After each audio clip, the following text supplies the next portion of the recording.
ലോക സാമ്പത്തിക രംഗം ഇന്നൊരു വലിയ മാറ്റത്തിന്റെ വക്കിലാണ് നിൽക്കുന്നത്. പതിറ്റാണ്ടുകളായി അമേരിക്കൻ ഡോളർ അടക്കി വാണിരുന്ന സാമ്പത്തിക സാമ്രാജ്യത്വത്തിന് വിള്ളലുകൾ വീഴ്ത്തിക്കൊണ്ട് ചൈന തങ്ങളുടെ കറൻസിയായ യുവാനെ ഒരു ആഗോള ശക്തിയായി മാറ്റാൻ ശ്രമിക്കുന്നു. ചൈനീസ് പ്രസിഡന്റ് ഷീ ജിൻപിങ് അടുത്തിടെ നടത്തിയ പ്രസംഗങ്ങളിലും ഭരണകക്ഷിയായ കമ്മ്യൂണിസ്റ്റ് പാർട്ടിയുടെ സൈദ്ധാന്തിക ജേണലായ ക്യൂഷിയിലും പ്രസിദ്ധീകരിച്ച ലേഖനങ്ങളിലും ഈ ലക്ഷ്യം വളരെ വ്യക്തമാണ്. വെറുമൊരു സാമ്പത്തിക ശക്തി എന്നതിലുപരി ചൈനയെ ഒരു ആഗോള സാമ്പത്തിക പവർ ഹൗസ് ആക്കി മാറ്റുക എന്ന വലിയ സ്വപ്നങ്ങളിലേക്കാണ് ഷീ ജിൻപിങ് വിരൽ ചൂണ്ടുന്നത്. അമേരിക്കൻ ഉപരോധങ്ങളും ആഗോള രാഷ്ട്രീയത്തിലെ അസ്ഥിരതകളും ഡോളറിന്റെ വിശ്വാസ്യതയെ ചോദ്യം ചെയ്യുന്ന സാഹചര്യത്തിൽ ചൈനയുടെ ഈ നീക്കം വലിയ പ്രാധാന്യമർഹിക്കുന്നുണ്ട്. ചൈനീസ് സമ്പദ് വ്യവസ്ഥ ലോകത്തിലെ രണ്ടാമത്തെ വലിയ ശക്തിയാണെങ്കിലും സാമ്പത്തിക വിപണിയിലെ തങ്ങളുടെ സ്വാധീനം ഇപ്പോഴും പരിമിതമാണെന്ന തിരിച്ചറിവ് ഷീ ജിൻപിങ്ങിനുണ്ട്. ബാങ്കിംഗ് ആസ്തികളുടെയും വിദേശ നാണ്യ ശേഖരങ്ങളുടെയും കാര്യത്തിൽ ചൈന ലോകോത്തരമാണെങ്കിലും ആഗോള വിപണിയിലെ വില നിർണ്ണയത്തിലോ സാമ്പത്തിക നയരൂപീകരണത്തിലോ വലിയ സ്വാധീനം ചെലുത്താൻ അവർക്ക് കഴിയുന്നില്ല. ഇതിനെയാണ് ഷീ ജിൻപിങ് വലുതാണെങ്കിലും ശക്തമല്ല എന്ന് വിശേഷിപ്പിച്ചത്. ഒരു ശക്തമായ രാഷ്ട്രത്തിന് ശക്തമായ ഒരു കറൻസി അത്യന്താപേക്ഷിതമാണെന്ന ബോധ്യത്തിൽ നിന്നാണ് യുവാന്റെ അന്താരാഷ്ട്രവൽക്കരണത്തിനായുള്ള ശ്രമങ്ങൾ ഊർജിതമാക്കുന്നത്. ഈ നീക്കത്തിന്റെ കാതൽ എന്നത് ഡി ഡോളറൈസേഷൻ അഥവാ ഡോളർ വിമുക്തമായ ഒരു ആഗോള വ്യാപാര രീതിയാണ്. റഷ്യ യുക്രൈൻ യുദ്ധത്തിന് പിന്നാലെ റഷ്യയ്ക്ക് മേൽ അമേരിക്ക ഏർപ്പെടുത്തിയ സാമ്പത്തിക ഉപരോധങ്ങൾ പല രാജ്യങ്ങളെയും ചിന്തിപ്പിക്കാൻ പ്രേരിപ്പിച്ചു. അന്താരാഷ്ട്ര പേയ്മെന്റ് സംവിധാനങ്ങളായ സ്വിഫ്റ്റിൽ നിന്ന് റഷ്യയെ പുറത്താക്കിയത് ഒരു മുന്നറിയിപ്പായി ചൈന കാണുന്നു. ഭാവിയിൽ സമാനമായ സാഹചര്യങ്ങൾ നേരിടേണ്ടി വന്നാൽ സ്വന്തം സാമ്പത്തിക ഭദ്രത ഉറപ്പാക്കാൻ യുവാന് ആഗോള അംഗീകാരം ലഭിക്കേണ്ടത് ചൈനയുടെ അതിജീവനത്തിന്റെ ഭാഗമാണ്.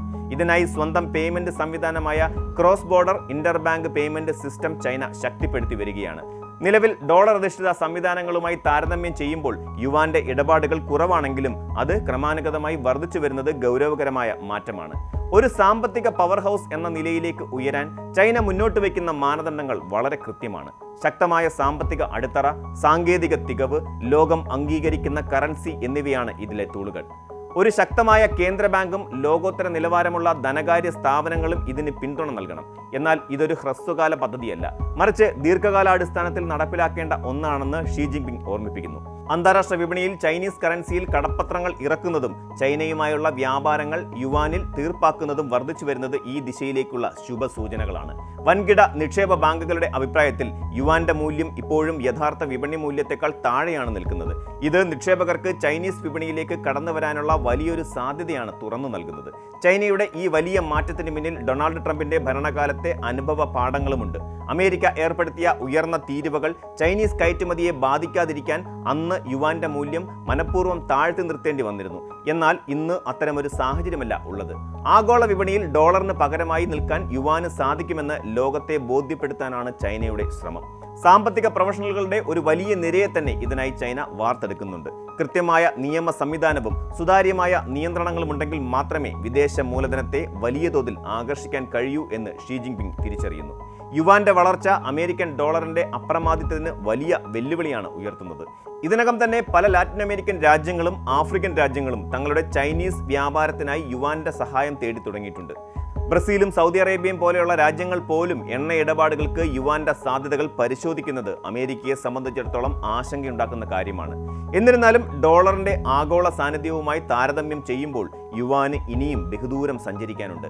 ആഗോള കടപ്പത്ര വിപണിയിൽ യുവാന്റെ സാന്നിധ്യം വെറും 0.8% മാത്രമാണ് എന്നത് ചൈന നേരിടുന്ന വലിയൊരു പരിമിതിയാണ്. ചുരുക്കത്തിൽ പറയുകയാണെങ്കിൽ ചൈന കേവലം ഒരു ഉൽപാദന കേന്ദ്രം എന്ന നിലയിൽ നിന്ന് ലോകത്തിന്റെ സാമ്പത്തിക തലസ്ഥാനമായി മാറാൻ ആഗ്രഹിക്കുന്നു. ഇതിനായി അവർ സ്വീകരിക്കുന്ന തന്ത്രങ്ങൾ വളരെ ആഴത്തിലുള്ളതും ദീർഘവീക്ഷണമുള്ളതുമാണ്. യുവാന്റെ ശക്തി എന്നത് ചൈനയുടെ മാത്രം ശക്തിയല്ല, മറിച്ച് അമേരിക്കൻ കേന്ദ്രീകൃതമായ ഒരു ലോക സാമ്പത്തിക ക്രമത്തിൽ നിന്നുള്ള ഒരു മോചനം കൂടിയാണ് എന്ന് ഷീ ജിൻപിങ് വിശ്വസിക്കുന്നു. വരും ദശകങ്ങളിൽ ലോകമൊരു മൾട്ടി കറൻസി സിസ്റ്റത്തിലേക്ക് മാറുമോ അതോ യുവാൻ ഡോളറിനെ മറികടക്കുമോ എന്നത് ആഗോള സാമ്പത്തിക രംഗത്തെ ഏറ്റവും വലിയ ആകാംക്ഷയാണ്. ഈ സാമ്പത്തിക യുദ്ധത്തിൽ ചൈനയുടെ ഓരോ നീക്കവും ലോകരാഷ്ട്രങ്ങളുടെ നിലപാടുകളെയും ബാധിക്കുമെന്ന കാര്യത്തിൽ സംശയമില്ല. ഭാവിയിലെ സാമ്പത്തിക ലോകം ആരുടെയായിരിക്കും എന്നത് ഇപ്പോൾ പ്രവചിക്കാനാവില്ലെങ്കിലും ചൈന അതിനായുള്ള മത്സരത്തിൽ ബഹുദൂരം മുന്നിലെത്തി കഴിഞ്ഞു. സുസ്ഥിരമായ സാമ്പത്തിക നയങ്ങളും വിശ്വാസ്യതയാർന്ന കറൻസിയും കെട്ടിപ്പടുക്കുന്നതിലൂടെ ഷീ ജിൻപിങ് വിഭാവനം ചെയ്യുന്നത് ഒരു പുതിയ ആഗോള സാമ്പത്തിക യുഗമാണ്. ഈ നീക്കങ്ങൾ വിജയിക്കുകയാണെങ്കിൽ ലോകം ഇന്ന് വരെ കണ്ടിട്ടില്ലാത്ത വിധത്തിലുള്ള വലിയൊരു മാറ്റത്തിനായിരിക്കും നമ്മൾ സാക്ഷ്യം വഹിക്കാൻ പോകുന്നത്.